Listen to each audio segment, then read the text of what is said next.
રાતનો સમય હતો. ઘરના બધા સભ્યો ઊંઘી રહ્યા હતા, પણ રામકિશનજીને ઊંઘ ન આવી. ઊંઘની ગોળીઓ પણ લીધી હતી, પણ ઊંઘ હજુ દૂર હતી. અને જ્યારે દિલ અને દિમાગમાં આટલી બધી ઉલટપાલટ હોય છે, તો પછી વ્યક્તિ કેવી રીતે સૂઈ શકે? બેઠા બેઠા રામકિશનજી બોલ્યા, સરસ્વતી, હવે હું સહન નથી કરી શકતો. હવે હું અહીં વધુ રોકાઈ શકું તેમ નથી. અમે બંનેને અમારા દીકરા અને વહુ પાસેથી કેટલી અપેક્ષાઓ હતી, અને હવે જુઓ, પુત્રો દીકરો અને પુત્રવધુઓએ પણ જીવન દયનીય બનાવી દીધું છે. અને મારા બાળકો સાથે શહેરમાં આવ્યાને માત્ર 1 મહિનો જ થયો છે, પણ ખબર નહીં કેમ આ 1 મહિનો પણ 1 વર્ષ જેવો લાગે છે. હે સરસ્વતી, ગામમાં અમે સારી રીતે જીવતા હતા. હું આખું વર્ષ કોઈ પણ જાતનો રોટલો સૂકો કે બળી ગયેલો આગ પણ શેકીને ખાઈને જીવી શકતો હતો ને. મને ખબર નથી કેમ કે હું મારી બુદ્ધિના અંતરમાં હતો એવી આશામાં કે હું શહેરમાં મારા પુત્રોના ઘરે જઈને અને આરામથી જીવીશ. જો અમને અમારા પુત્ર પુત્રીઓનો સંગાત મળશે તો સમય સરળતાથી પસાર થઈ જશે અને અમને અમારી વહુઓ દ્વારા બનાવેલી સારી અને સ્વાદિષ્ટ વાનગીઓ ખાવા મળશે. મારે શું કરવું? આ જીભની લાચારીએ મને દગો દઈ દીધો છે. એમ કહીને રામકિશનજીને માથું મારવાનું શરૂ કર્યું. પછી તેમણે આંસુ ભરેલી આંખોએ પૂછ્યું, તમે સરસ્વતીને ઓળખો છો? ઘર છોડતા પહેલા એક ક્ષણ માટે મારા મનમાં એક વિચાર આવ્યો હતો કે બંને વહુઓ ખૂબ જ હોશિયાર છે, નાના મોટાની પરવા નથી કરતી. જો તમે ક્યારેય ખોટું બોલો છો તો તમે તેને કેવી રીતે સહન કરશો? આ કહેતા જ અસમર્થતાના દર્દ રામકિશનજીને ખાંસી આવતા લાગી અને થોડા સમય માટે ઉધરસ થઈ ગઈ હતી. આ કહેતા જ અસ્થમાના દર્દને કારણે રામકિશનજીને ખાંસી આવવા લાગી. થોડા સમય માટે ઉધરસ જતી રહી ને શાંત રહ્યા અને પછી બોલ્યા કે બસ સરસ્વતી, મારું સ્વાભિમાન પણ ક્ષણિક સુખી ઈચ્છા માટે વશ થઈ ગયું હતું અને તેમના પુત્રોની માત્ર એક વિનંતી સાથે તેઓ ખુશીથી તેમના શહેરમાં આવ્યા. આ વૃદ્ધાવસ્થામાં નરક કરતા પણ વધારે ખરાબ જીવન જીવવા માટે પણ સરસ્વતી, હવે ઘણું વિચારીને મેં નિર્ણય લીધો છે કે હવે હું કોઈની વાત સાંભળવાનો નથી અને તું પણ મને અહીં રોકવાની કહેતી નહીં. અને 72 વર્ષના રામકિશનજી પોતાની સ્વર્ગસ્થ પત્નીની તસવીર જોતા ગડગડાટ કરી રહ્યા હતા. આટલા લાંબા સમયથી જે દુઃખ મારા હૃદયમાં છુપાયેલું હતું તે આજે મારી આંખોમાંથી આંસુ વડે બહાર નીકળી આવ્યું. જેથી વાત કરવા માટે તેને સંપૂર્ણ પરિવાર હતો, પુત્રો, પુત્રવધુઓ, પૌત્રો, પણ આજુબાજુમાં ઘણા બધા લોકો હોવા છતાં તેના હૃદયની સ્થિતિને સમજી શકે તેવું કોઈ હતું નહીં જેને તે પોતાનું કહી શકે. તેથી જ તેની પત્નીની તસવીર સાથે વાત કરીને તેનું હૃદય હળવું કરી લેતો હતો. ખરેખર તો તેમની પત્ની સરસ્વતી 1 વર્ષ પહેલા જ ગુજરી ગયા હતા. તેઓ કંઈ બંને એકબીજાની સારી રીતે કાળજી લેતા હતા અને પોતપોતાની દુનિયામાં સંતુષ્ટ હતા. તેમને 2 પુત્રો હતા. બંને પુત્રો શહેરમાં રહેતા હતા. એક દિવસ સરસ્વતીને ખૂબ જ તાવ આવ્યો અને રાત્રે દવા જમ્યા પછી સૂઈ ગયા અને સવારે જાગ્યા નહીં. તેમની પત્નીના અવસાનથી રામકિશનજીનું હૃદય દુઃખ અને પીડાથી ભરાઈ ગયું હતું. જાણે એનો જીવ ગયો અને ઔપચારિકતા પૂરી કરીને પુત્ર અને પુત્રવધુ પોતપોતાના ઘરે ગયા. પણ જ્યારે હું ગામડામાં એકલો રહી ગયો હતો ત્યારે માત્ર રામકિશનજી. તેમણે પોતે ક્યારેય પાણીનો ગ્લાસ પણ ઉપાડ્યો ન હતો, પીધું નહોતું અને રૂમાલ પણ નહોતા ધોયા. આજે એ જ રામકિશનજી દરેક કામ જાતે કરવા લાગ્યા. તમારા પોતાના કપડાં ધોવા અને સ્ટોવ બ્રેડ શેકે છે અને સગડીમાંથી નીકળતા ધુમાડાને કારણે તેને વારંવાર ઉધરસ આવવા લાગી. તે બળી ગયેલી રોટલીને મીઠું અને ડુંગળી વડે રાંધતો અને તેને ટાઈમ ટાઈમ માઉસની જેમ ગળી જતો. પણ જેવો તે સ્વાદવિહીન ખોરાક ખાય છે કે તરત જ તેની પત્નીએ બનાવેલો ખોરાક યાદ આવે છે. હું ગયો હોત તો મારી આંખો ભીની થઈ ગઈ હોત. એની એકલતા એટલી હદે વધી ગઈ હતી કે તે હંમેશા તેની મૃત પત્નીની આ તસવીર પોતાના હાથમાં રાખતા હતા અને તેમના મનમાં જે આવે તે તેની પત્નીના ચિત્ર દ્વારા કહી દેતા હતા. અને તેને આ રીતે જોઈને કેટલાક ગ્રામજનો તેની મજાક ઉડાડતા હતા. જ્યારે તેના પાડોશીઓ ત્યાં હતા જેઓ તેમની સ્થિતિ સમજી શકતા હતા. તે જાણતા હતા કે રામકિશનજીનું મગજ નહીં પણ તેની એકલતા તેને અંદરથી ખાઈ રહી છે. રામકિશનજીની આવી હાલત જોઈને તેના પાડોશીઓએ તેમના મોટા પુત્રને બોલાવીને તેમની ચિંતાજનક માનસિક સ્થિતિ વિશે જણાવ્યું અને તેમને પોતાની સાથે રાખવા કહ્યું. પરંતુ બંને પુત્ર વધુઓ તેમના વૃદ્ધ સસરાને પોતાની સાથે રાખવા બિલકુલ તૈયાર ન હતી. પરંતુ જાહેરમાં શરમના ડરથી તેમના બે પુત્રોએ તેમને તેમની સાથે શહેરમાં લાવ્યા અને રામકિશનજી પણ સ્વાદિષ્ટ ભોજન ખાવાની ઈચ્છા સાથે પોતાના પુત્રો સાથે ખુશીથી શહેરમાં આવ્યા. બંને પુત્રોએ નક્કી કર્યું કે તેઓ તેમના પિતાને એક મહિના માટે પોતાની સાથે રાખશે. પહેલા મોટો દીકરો તેમને પોતાની ઘરે લઈ ગયો અને પુત્ર પુત્રીની સાથે હસતી અને વાતો કરતી વખતે આરામથી પસાર દિવસ થઈ જતો. રામકિશનજી એમ વિચારીને તેમના હૃદયમાં મોટા પુત્રના ઘરે જવાની ખૂબ જ ઈચ્છા થઈ. જ્યારે તે તેમના મોટા પુત્રના ઘરે પહોંચ્યા ત્યારે તેણે અહીં અને ત્યાં જોવાનું શરૂ કર્યું કે તેના પુત્ર પુત્રીઓ તેમને મળવા આવશે અને ઘણી વાતો કરશે. પણ ઘણા સમય પછી પણ જ્યારે કોઈ ન આવ્યું ત્યારે રામકિશનજીએ પુત્રને કહ્યું, દીકરા, રોહન અને પિંકી ક્યાંય દેખાતા નથી. તમે કોલેજ ગયા હશે? તો મોટા દીકરાએ કહ્યું, ના પપ્પા, ખરેખર બંને આ શહેરમાં રહેતા પણ નથી. અમે લોકોએ તેમના બંનેના બાળકોને મુંબઈની ખૂબ જ મોટી યુનિવર્સિટીમાં ભણાવ્યા છે. હવે બંને ત્યાં રહીને ભણે છે અને મહિનામાં એકવાર અમને મળવા માટે આવે છે. અને રામકિશનજી આ સાંભળીને આશ્ચર્યચકિત થઈ ગયા. જ્યારે તે ગયા ત્યારે તે વિચારવા લાગ્યા કે હવે જમાનો કેટલો બદલાઈ ગયો છે. પણ કદાચ તેને બીજું સરપ્રાઈઝ મળવાનું બાકી હતું. ત્યાં થોડા કલાકો વિતાવ્યા પછી મને એને ખબર પડી કે એમના સમાધાનજી એટલે કે પુત્રવધૂની માતા પણ તેમના પુત્રના ઘરે રહેતી હતી. તમારા પૈસા તમારા પુત્રના ઘરે મોકલો. મને જોઈને રામકિશનજી થોડી અસ્વસ્થતા અનુભવતા હતા. બસ કોઈક રીતે તેણે પોતાના મનને મનાવી લીધું અને ત્યાં જ રહેવા લાગ્યા. અને દીકરાના ઘરે રહેતા તેમને રોજનું 2 ટાઈમનું જમવાનું મળતું હતું. પણ એ નીકળતા એ આત્મીયતા તેમના માટે તે ઝંખતો હતો. તે ક્યારેય જોવા મળતો તેમનો પુત્રવધુ અને વેવાણ ત્રણેય સાથે બેસીને વિવિધ પ્રકારની વાનગીઓ ખાધી. પણ દાળ અને રોટલી તો રામકિશનજીને એમના રૂમમાં જ પહોંચાડી દેવામાં આવતા, કારણ કે દીકરાએ તેમને રૂમની બહાર જવાની ના પાડી દીધી હતી. દીકરો વહુની માં અને ખૂબ જ હસતી અને વાતો કરતી. પણ રામકિશનજીને આ બહારથી ખૂબ જ દૂર રાખવામાં આવતા હતા. પોતાના દીકરાના ઘરમાં આવું વર્તન જોઈને તેઓ તેમની સાથે વાત કરવા માંગતા હતા કે પત્નીના મનમાં સરસ્વતી, તમે ક્યારેય ગંગાને ઉલટી વહેતી જોઈ છે? હજુ જુઓ, તેમના પોતાના પિતા તેમની નિકટતા માટે દરેક ક્ષણે સારું ખાવા માટે ઝંખે છે. અને આપણો લાયક દીકરો તેની સાસુને બેસાડીને સારું ભોજન ખવડાવે છે. તેની સાથે કેવી સુખાકારી વિતાવે છે. હસીને અને મજાક કરી રહ્યો છે. તેનો સ્નેહ વ્યક્ત કરી રહ્યો છે.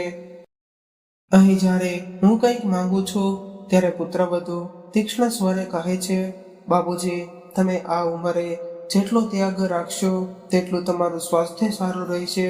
પણ પુત્રવધૂની માં પણ ઘરડી થઈ ગઈ છે. તો શું આ બધું ખાધા પછી તેને બીમારી નહીં થાય? તારી લીલા અજોડ છે. થોડા દિવસો વીતી ગયા. એક દિવસ રામકિશનજી તેના રૂમમાંથી બહાર આવ્યા. તેણે બહાર આવતા જોઈને પુત્રવધુ અને તેની માતા તેની સામે ત્રાંસી નજરે જોવા લાગ્યા. કદાચ તેમને એકાંતમાં ખલેલ પડી હશે. પછી જ્યારે તેના મોટો દીકરો ઘરની અંદર આવ્યો ત્યારે રામકિશનજીએ કહ્યું, દીકરા, મને અહીં એવું નથી લાગતું કે મને મારા નાના પુત્રના ઘરે છોડી દે. ઓછામાં ઓછું તને ત્યાંના બાળકો સાથે આનંદ અનુભવશે. ઓછામાં ઓછું તમે તેના બાળકો સાથે આનંદ અનુભવશો.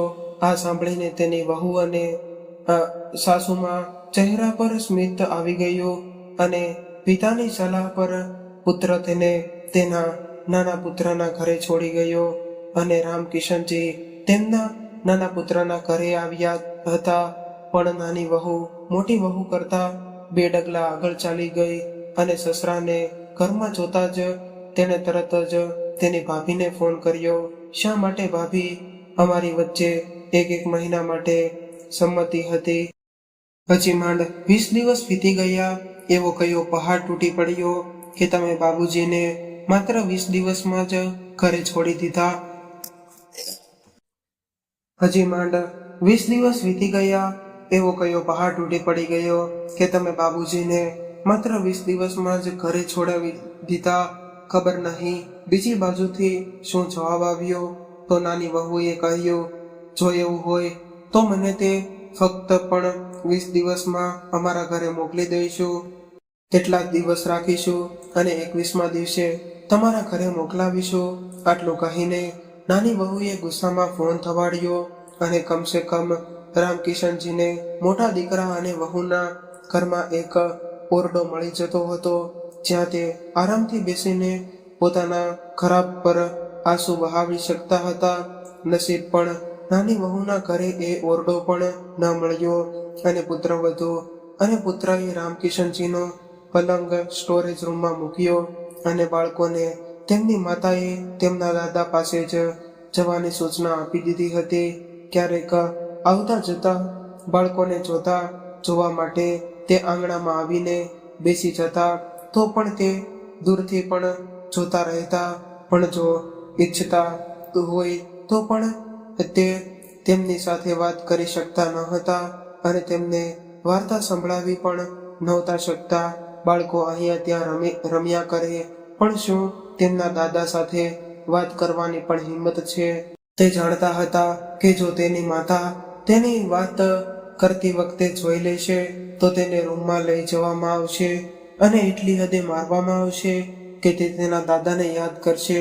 ખૂબ જ દૂર બેસીને તે બાળકોને તોફાન કરતા જોતા રહેતા અને સાંભળીને ખૂબ જ ખુશ થઈ જતા કે એક દિવસ સવારે ઉઠીને બહાર ખાટલા પર બેઠા હતા ત્યારે મનમાં અવાજ સંભળાયો. નાની વહુ તેમના પતિને કહી રહી હતી કે સાંભળો, મારી પાસે 500ની આ ફાટેલી જૂની નોટ છે. શાકભાજી વેચનાર, દૂધ વેચનાર કોઈ લેવા તૈયાર નથી. એક કામ કરો કે જાતે ચલાવો, તેના બદલે મને એક સારી નોટ આપો. આજે મારા મિત્રો સાથે પાર્ટીમાં જવાનું છે. રામકિશનજી પણ આદતની જેમ મજબૂર હતા. જો તેણે કંઈક ખોટું થયું જોયું તો તે વિક્ષેપ પાડશે અને પુત્રના ગયા પછી તેણે પુત્રવધૂને સમજાવ્યું કે વહુ, બાળકો ખૂબ જ તોફાની થઈ ગયા છે. તમારા મિત્રો સાથે ફરવાને બદલે તમારા બાળકો પર થોડું ધ્યાન આપો. આ ઉંમરે બાળકોને તેમની માતાની સૌથી વધારે જરૂર હોય છે. આ વાત નાની વહુને કાંટાની જેમ ચૂંટી ગઈ અને શરમ અનુભવતા તેણીએ કહ્યું કે ઠીક છે, તમને શું લાગે છે કે આખો દિવસ આમ તેમ હું ફરું છું? જો હું બહાર ન જાઉં તો શું મારો આખો દિવસ તમારી ઉધરસ સાંભળવી જોઈએ? અને તેમ છતાં તો આપણા બાળકો ખૂબ જ હોશિયાર છે. તમારે તેમની ચિંતા કરવાની જરૂર નથી. નાની વહુના મોઢેથી આવા શબ્દો સાંભળીને રામકિશનજીને લાગ્યું કે જાણે નાની વહુ નહીં પણ જ્વાળામુખી છે, જે તેમના પર અગ્નિ વરસાવા લાગી રહી હોય. એ ઉંમરની માંગ છે કે સારા માણસોને તેમની માટે ઘૂંઘટીએ પડવા મજબૂર કરે છે. એક સમય એવો હતો કે જ્યારે મારી સામે અવાજ ઉપાડવાની કોઈની હિંમત ન હતી, અને આજે એવો સમય આવી ગયો છે કે ગઈકાલથી આવેલી વહુઓ પણ મારી ઇજ્જત છીનવીને તેમની નીચે ખચડી નાખે છે. પગ અને પુત્રો એકલા નાલાયક છે કે તેમની પાસે પત્નીની સેવા કરવા સિવાય બીજું કોઈ કામ નથી. એવું લાગે છે કે આ વૃદ્ધ પિતા તેમની દુનિયામાં પણ નથી. એ વિચારતા જ વૃદ્ધની આંખો ખરાબ રીતે રડવા લાગી અને છલાલતા આંસુ પીને પોતાની પથારી પાસે આવ્યા અને શાંતિથી સૂઈ ગયા. પછી રડતી પત્નીની તસવીર જોઈને તેણે કહ્યું, સરસ્વતી, તું મને તારી પાસે કેમ ના લઈ ગઈ? આટલી મોટી ઉંમરે તું મને સહન કરવા માટે કેમ છોડી ગઈ હતી? તૃણાસ્પદ નકામા જેવા મારા મોં પર આવતા રહે છે. જે બાળકોને આટલી કાળજી રાખીને ઉછેરવામાં આવ્યા હોય અને સમાજમાં જીવવા માટે જીવતા શીખવાડવામાં આવ્યું હોય, આજે એ જ બાળકને તેના માતા પિતાની કિંમત નથી ખબર. ખરેખર આ લોકોનું વર્તન જોઈને હું મારું મોઢું બંધ રાખું છું, પણ ક્યારેક હું આકસ્મિક રીતે કોઈ પણ સલાહ આપું છું. પછી તે કહે છે, બાબુજી, તમે ચૂપ રહો, હું નહીં સમજું. આજે સાચું કહું છું, મને ખબર સખત થપ્પડ મારવાનું મન થાય છે, પણ મારે શું કરવું જોઈએ? મૌન રહેવું સારું છે, એમ વિચારીને હું કોઈક રીતે મારી જાતને રોકી લઉં છું. તેઓ બાળકો છે, તેઓ મૂર્ખતાથી વર્તે છે, પણ કૃપા કરીને સમજણ બતાવો. જરા વિચારો કે તેઓ તમને દિવસમાં 2 સમયનું ભોજન ખવડાવે છે. હવે નકામી વસ્તુઓની ચિંતા કરશો નહીં. રામકિશનજીને લાગ્યું કે તેમની પત્ની સરસ્વતી તેમને સમજાવી રહી છે. ના સરસ્વતી, હું પણ તમારી સાથે છું. લ્યો, આ કહેતા રામકિશનજી ઊંઘમાં બબડતા કરવા લાગ્યા અને પરસેવાથી લપથપ. રામકિશનજીએ આજુબાજુમાં જોયું, પણ સરસ્વતી ક્યાંય દેખાતી ન હતી. અને બીજા દિવસે સવારે જ્યારે તે જાગ્યા ત્યારે તેણે નક્કી કર્યું કે તે તેના ઘરે પાછા ફરવું વધુ સારું રહેશે. તેમના બધા કપડાં તેમની જૂની બેગમાં રાખ્યા અને તૈયાર થઈને બહાર આવ્યા. અને પુત્રવધૂને આશ્ચર્યજનક નજરે તેની સામે જોયું. પરંતુ કોઈ પણ કંઈ પણ પૂછે તે પહેલા રામકિશનજી પોતે બોલ્યા, દીકરા, મારે હવે અહીં રહેવું નથી. તમે મને સ્ટેશન પર મૂકી દો, હું જાતે જ આગળ વધીશ. સસરાના આ શબ્દો સાંભળતાની સાથે જ નાની વહુનો ચહેરો ચમકી ઉઠ્યો અને તે આનંદથી ઉઠીને બોલી, હા, હું તો પહેલેથી જ કહેતી હતી કે બાપુજીને અહીં નહીં ગમે. તેમને પોતાનું ગામ ગમે છે, શરૂઆતથી જ છે. પછી પતિ સામે જોઈને બોલી, અરે, તમે હજુ ઊભા છો? બાપુજીને શું કહ્યું તે તમને સંભળાયું નહીં? તેને ઝડપથી સ્ટેશન પર ઉતારો, પછી તમારે ઓફિસે પણ જવું પડશે. આ નાની વહુ કહે છે, મારા કામમાં વ્યસ્ત થઈ ગયા. અને પછી તેમની પત્નીના આદેશને અનુસરીને જ્યારે નાનો પુત્ર તેમને સ્ટેશન પર મૂકવા આવ્યો ત્યારે તેણે ખિસ્સામાં 500 રૂપિયાની નોટ કાઢી અને કહ્યું, બાપુજી, આ પૈસા રાખો, રસ્તામાં કામ આવશે. રામકિશનજીએ ધ્યાનથી જોયું તો તે જ ફાટેલી જૂની નોટ હતી, જેને ન તો દૂધ વેચનાર કે ન તો શાકભાજી વેચનાર સ્વીકારતા તૈયાર હતા. ત્યારે રામકિશનજી પોતાના પુત્ર તરફ જોતા તો ક્યારેક વચ્ચેની ફાટેલી ગંદી નોટ તરફ. એકવાર તો તેના હૃદયમાં આવી વળી કે એ નોટ એના દીકરા હાથમાં પાછી મૂકી દો, પણ તેને કહ્યું કે આ નોટ પોતાની પાસે રાખી અને તમારી દયા વિના પણ તમારા પિતા તેમના ઘરે પાછા જઈ શકે છે.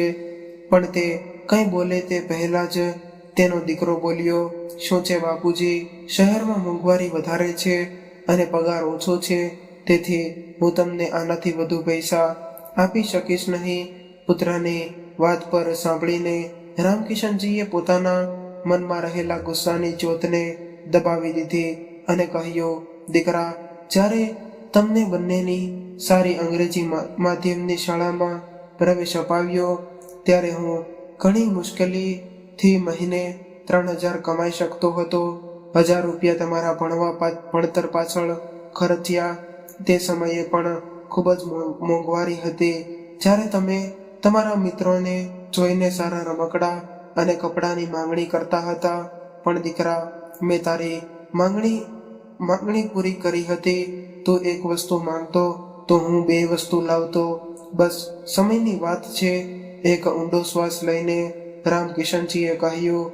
પણ તેમનો દીકરો તો ટ્રેનમાંથી નીચે ઉતરી ચૂક્યો હતો અને ટ્રેન ધીમી ગતિએ ચાલવા લાગી હતી. જ્યારે તેનો ગામમાં તેમના ઘરે પહોંચ્યા ત્યાં રામકિશનજીને કંઈક અંશે સંતોષ થયો અને પોતાની પાઘડી વડે પરસેવો લૂછ્યો અને તેણે પોતાની જાતને ખાટલા પર ફેંકાવી દીધા. અને અહીં કેટલી શાંતિ છે, પણ ફરી એ જ ધુમાડો ઉછાળતો સગડી અને પછી એ જ એકલતા. પણ તેમ છતાં પણ તેને તે વાતથી રાહત હતી કે તે કોઈની વાત સાંભળ્યા વિના આરામથી રોટલી ખાઈ શકે છે. ક્યારેક તેને મન થાય તો તે પોતાની ભૂખ સંતોષવા રોટલી બનાવી લેતા અને નહીં તો તે દુઃખી થઈને સૂઈ જતા. મૂળ ધીમે ધીમે તેનું શરીર વધુ બગડવા લાગ્યું અને તેની તબિયત બગડવા લાગી. ક્યારેક પાડોશીઓ મળવા આવતા ત્યારે તે તેમને દવા વગેરે આપતા. અસ્થમાને કારણે તેમની સ્થિતિ થોડી વધુ ખરાબ થઈ ગઈ અને નબળાઈના કારણે તે પોતાની બનાવતામાં પણ સાવ લાચાર બની ગયા હતા અને તે ખાટલા પર ખાલી પેટ પર પડ્યા રહેતા. અને પાડોશીઓએ તેમના પુત્રોને બોલાવીને સમાચાર મોકલાવ્યા, પરંતુ તેમના પોતાના પરિવારમાં મગ્ન 2 પુત્રોએ ભૂખ્યા હોવાને કારણે રામકિશનજીની સ્થિતિ દિવસે ને દિવસે બગડતી જતી હતી. હવે તો ગામના સગા સંબંધીઓ અને પાડોશીઓ પણ તેમના પુત્રોને સમાચાર મોકલાવવાનું બંધ કરી દીધું હતું, કારણ કે પુત્રોએ નક્કી કરી લીધું હતું કે હવે તેઓ પોતાના પિતાના અંતિમ દર્શન કરવા માટે જ ગામમાં આવશે. પછી એક દિવસ તેમની તબિયત એટલી બધી બગડી ગઈ કે રામકિશનજીએ પથારી પકડી અને બેસીને બોલવા માટે પણ સાવ લાચાર બની ગયા હતા. પાડોશીઓએ પુત્રોને ફરીથી બોલાવ્યા અને જાણ કરી કે તેમના પિતાની સ્થિતિ ખૂબ જ ગંભીર છે અને જો તેઓ શક્ય તેટલી વહેલી તકે તેમની પાસે પહોંચે તો તેઓ તેમને છેલ્લી વાર મળી શકશે. આ સાંભળીને બંને પુત્ર વધુના મનમાં ખુશીની લહેર દોડી ગઈ અને હવે તેઓ રોજબરોજની ઝંઝળમાંથી હંમેશ માટે મુક્ત થઈ જશે. નહીં તો દરરોજ ક્યારેક ઉધરસ અને ક્યારેક તાવ, ક્યારેક નહીં દર્દ તો ક્યારેક ના દર્દ. આપણે આપણા જીવનમાં પહેલેથી જ ખૂબ જ વ્યસ્ત છીએ. આપણા ખાટલા પર પડેલા વૃદ્ધ પિતાની સેવા કોણ કરશે? બંને પુત્ર વધુઓ તેમના પતિનો સાથે ખુશાલ થઈને ગામમાં પહોંચી તો અને ઘરમાં પ્રવેશતા જ તેમના ચહેરા પર એકાએક શોક અને ગગડીના છવાઈ ગઈ અને સસરાની વિદાય પછી જાણે તેમના જીવનમાં ધરતીકંપ આવી જશે તેમ બંને જણા રડતા હતા અને ખોળા ભીના કરી રહ્યા હતા. જોકે ગામમાં આશા છે કે આડોશ પાડોશના બધાએ ખબર હતી કે એ વૃદ્ધ સસરા આ બંને ગર્જના કરીને અને ભગવાન હોવાનો ડોળ કરીને આખા ઘરને માથે ચડાવતા હતા. એ સસરાને કદી આદરનું 2 ટાઈમ પણ ખવડાવ્યું નહોતું. આ 2 તે સંતાનને પેટ ભરીને અને પછી પાછી આવતી ફરી તે જ ડોળ કરીને રામકિશનજી ખાટલા પર આડા પડ્યા. તેમ છતાં તે ઉઠી શક્યા નહીં અને તે બોલી શક્યા નહીં. તે બધું જોઈ અને સમજી શકતા હતા કે આજે તે વૃદ્ધાવસ્થાથી પીડાને ખૂબ જ ઊંડે સુધી અનુભવી શક્યા છે. કેવી રીતે જીવનના અંતિમ તબક્કે વ્યક્તિની હાલત રસ્તાની બાજુમાં પડેલા કાંકરા જેવી થઈ જાય છે. અચાનક લોહીના સંબંધો પણ અજાણ્યા બની જાય છે. બીમાર રામકિશનજીને જોવા માટે સવારથી પાડોશીઓ અને સંબંધીઓ આવી રહ્યા હતા. ઘરની અંદર કોઈ આવે કે તરત જ દીકરા અને વહુઓ ચોંકી જાય અને મોટો દીકરો કહે કે શું કહું, આ છેલ્લી વાર છે, આપણે વધારે સહન ન કરીએ તો સારું રહેશે, નહીં તો આપણે આપણી નોકરીમાંથી આટલો સમય કેવી રીતે મેળવીએ, કોણ જાણે ક્યારે ફોન આવશે. જ્યારે નાના પુત્રએ આ કહ્યું ત્યારે બંને પુત્ર વધુઓએ જોર જોરથી બૂમો પાડવાનું શરૂ કર્યું કે જાણે તેમના સસરા ખરેખર ભગવાનને પ્રિય થઈ ગયા હોય. પુત્ર વધુઓનું આ નાટક રામકિશનજીનું ખૂબ જ મોટું નિરંતર જોતા હતા. અને જ્યારે વૃદ્ધ પિતાને જમીન પર સુવડાવવામાં આવ્યા, થોડી જ વારમાં આખું ગામ ત્યાં એકત્ર થઈ ગયું. મોટી વહુએ બાપુજીના પગ દબાવ્યા ત્યારે નાની વહુ પણ પાતળીઓના ગડગડાટ બતાવતા ગીતા પાઠ કરવા બેસી ગઈ. ફરી એ જ ડોળ કરીને રામકિશનજી ખાટલા પર આડા પડ્યા. તેમ છતાં પણ તે ઉઠી શક્યા નહીં અને બોલી પણ ન શક્યા. તે બધું જોઈ અને સમજી શકતા હતા. આજે તે વૃદ્ધાવસ્થાની પીડાને ખૂબ જ ઊંડે સુધી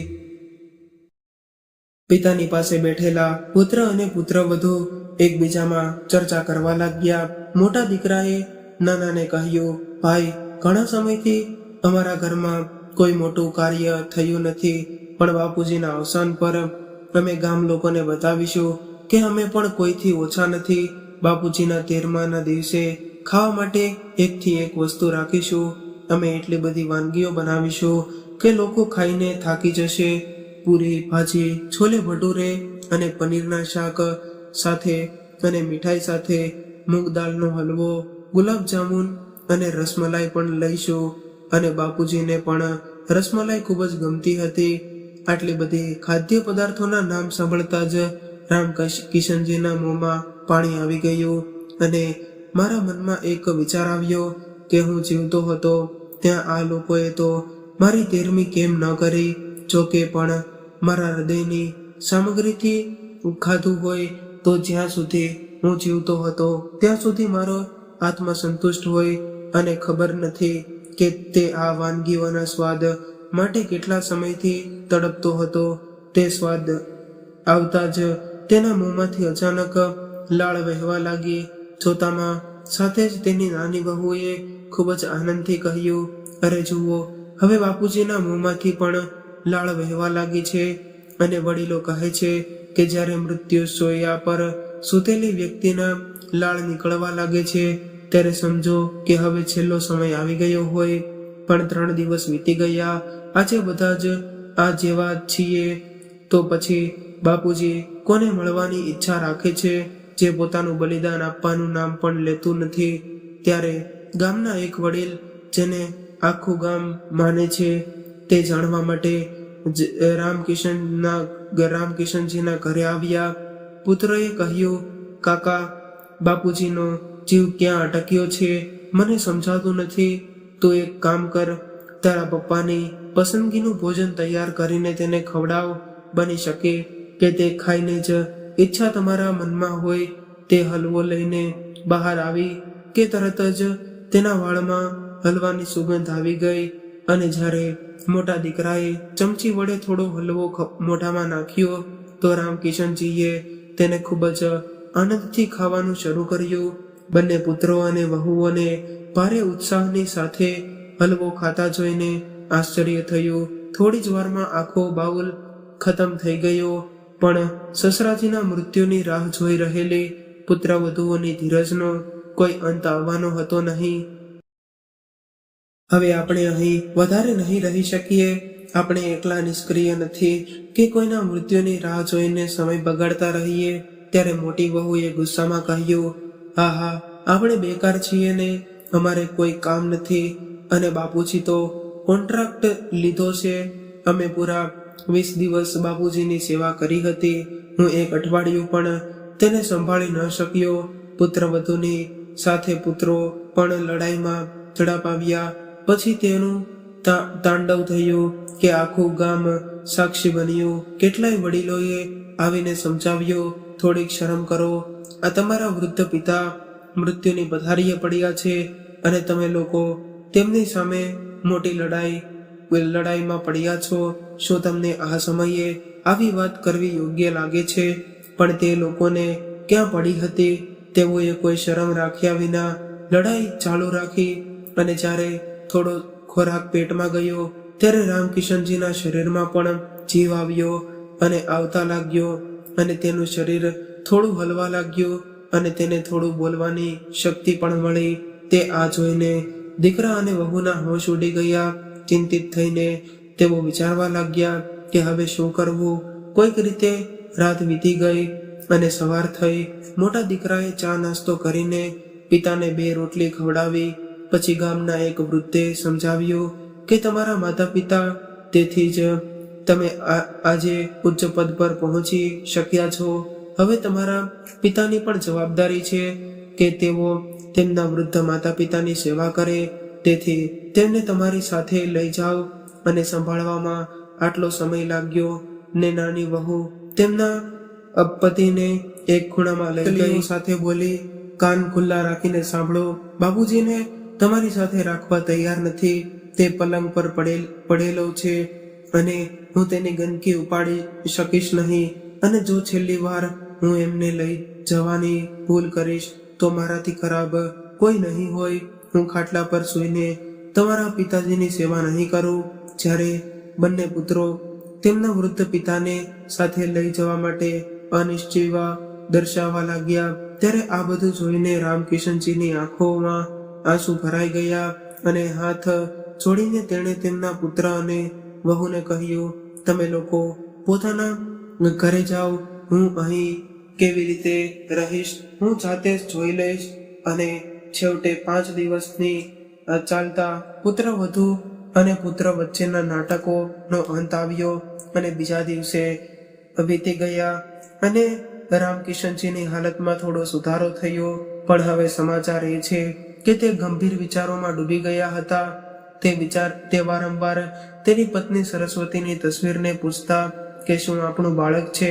જો બાળકો આવા હોય તો વ્યક્તિ માટે નિસંતાન રહેવું વધુ સારું છે. આ એવા પુત્રો હતા જેમની ઈચ્છાઓ પૂરી કરવામાં હું કડતો નથી. અને છેવટે અમારા પુત્રોના ઉછેરમાં અમને શું કમી હતી કે તેમણે બાળકો માટે વર્ષોની તપસ્યા પોતાની જાતને સમર્પિત કરી દીધી હતી, પરંતુ બાળકોને એક ક્ષણ માટે પણ તેમના મુશ્કેલ સંજોગોનો અહેસાસ પણ થવા દીધો ન હતો. આજે એ જ બાળકો મારાથી છુટકારો મેળવવા માટે એટલી ઉતાવળ કરતા હતા કે હું જાણતો હતો કે ત્યારે તેઓએ ઘરે સફેદ કફન અને અંતિમ સંસ્કારનો ઓર્ડર આપ્યો હતો. બધા મારા મૃત્યુની રાહ જોઈ રહ્યા હતા અને જ્યારે તેમની આશા પણ પાણી ફરી વળ્યું ત્યારે તેઓએ મને અનાથ કરવામાં એક ક્ષણમાં પણ વિલંબ ન રાખ્યો. મારા પોતાના બાળકો મારી વૃદ્ધાવસ્થાના દરેક પગલે મારા સ્વાભિમાનને એટલું ઠેસ પહોંચાડ્યું છે કે હું જીવતો છું ત્યારે આત્મનિરીક્ષણ કરતો હતો.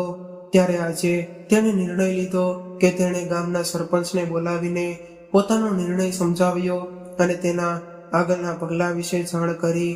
રામકિશનજીની વાત સાંભળીને સરપંચજીના આશ્ચર્યની કોઈ સીમા ન રહી. તેણે કહ્યું, પણ રામકિશનજી, આવો નિર્ણય લેતા પહેલા એકવાર ફરીથી વિચાર કરો.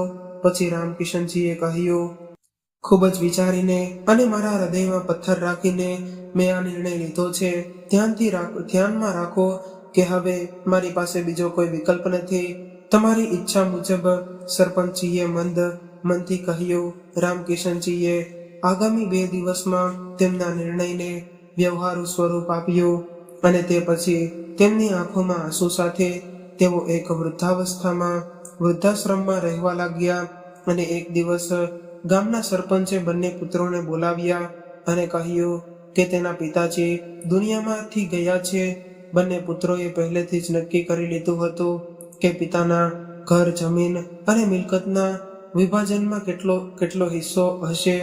બંને પુત્રો અને વહુઓ વિભાજનની સંપૂર્ણ તૈયારી સાથે ગામમાં પહોંચ્યા. પુત્રોએ તેમની આંખોમાં આંસુ સાથે પિતાના મૃતદેહનો અંતિમ સંસ્કાર કર્યો અને જ્યારે તેઓ ઘરે પહોંચ્યા ત્યારે પાડોશીઓ અને સગા વહાલાઓની રાહ જોયા વિના બંને પુત્રો અને પુત્ર વધુઓએ બધાની નજરથી દૂર જઈને તેમના પિતાના રૂમનો દરવાજો ખોલ્યો ત્યારે એક દૃષ્ટ સ્મિત ફેલાયેલું હતું. ચારેયના ચહેરા પર બંને પુત્રોની નજર સામે નાચતા જોવા મળ્યા હતા. બંને પુત્ર વધુની આંખ તેમની સાસુના સોનાના દાગીના જોવા આતુર હતી. મોટા પુત્રએ પિતાનો કબાટ ખોલ્યો અને જેમાં તેની માતાના ઘરેણાં અને ઘર અને ખેતરોને લગતા દસ્તાવેજો હતા તે બહાર કાઢ્યા. પણ અહીં શોધખોળ કરતા ટૂંકની ચાવી પણ મળી ગઈ અને મોટી વહુએ પહેલું ટૂંક ખોલ્યું. પણ તે એ જોતા જ બધાના ચહેરા પર એકબીજાને નિરાશા છવાઈ ગઈ. આ શું છે? આ બોક્સમાં માતાના ઘરેણાં હોવા જોઈએ, પણ અહીં જુઓ, તેમાં તમારા બાળપણના ફોટોગ્રાફ છે. અને આ શું છે? નાના બાળકોના રમકડા. શું કોઈ બોક્સમાં આ બધી વસ્તુઓને એક બોક્સમાં રાખતું હશે? રાખતું નથી. મોટું બનાવીને મોટી પુત્ર વધુઓએ એ રમકડાને નીચે ફેંક્યા અને પછી મોટા દીકરાએ તેને ઉપાડ્યા અને કહ્યું, નાનો, યાદ રાખો, અમે બંને બાળપણમાં આ રમકડા સાથે રમતા હતા. આ રમકડા સાથે અમારી કેટલી મીઠી અને ખાટી યાદો હતી.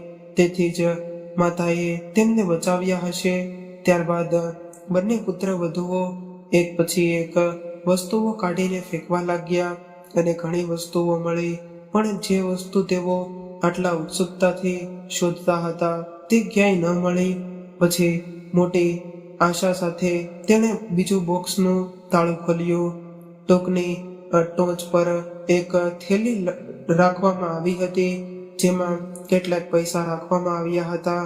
ચારેયથી લોભી નજર તેમના પર પડેલી હતી. જ્યારે મેં પૈસા કાઢ્યા અને ગણ્યા તો તે 50,000 રૂપિયા હતા. તેની સાથે બીજું એક પરબીડિયું રાખવામાં આવ્યું હતું જેમાં 500 રૂપિયાની ફાટેલી જૂની નોટ હતી. અને જુઓ, બોક્સમાં શું રાખવામાં આવ્યું છે? નાની વહુએ કહ્યું. એટલે નાના દીકરાએ બધો સામાન બહાર કાઢ્યો, પણ એમાં એના બાળપણના નાનકડા કપડાં સિવાયેલા બીજું કંઈ નહોતું. અને બાપુજીના બેંક ખાતામાં કે તેમની મિલકત વિશે ચોક્કસ માહિતી હશે. આટલું કહીને મોટી પુત્રવધુની આંખો ચમકી. પછી મોટા પુત્રએ તેને પત્ર વાંચવાનું શરૂ કર્યું. પત્રમાં લખ્યું હતું, શું તું આટલી ઉત્સુકતાથી શું શોધી રહ્યો છે? દીકરા, તારી માતાના ઘરેણાં અને મારી મિલકત. અરે દીકરા, અમારા બંનેની અમૂલ્ય સંપત્તિ તારા બાળપણની એ યાદો હતી જેને અમે ખૂબ જ સાચવીને રાખી હતી.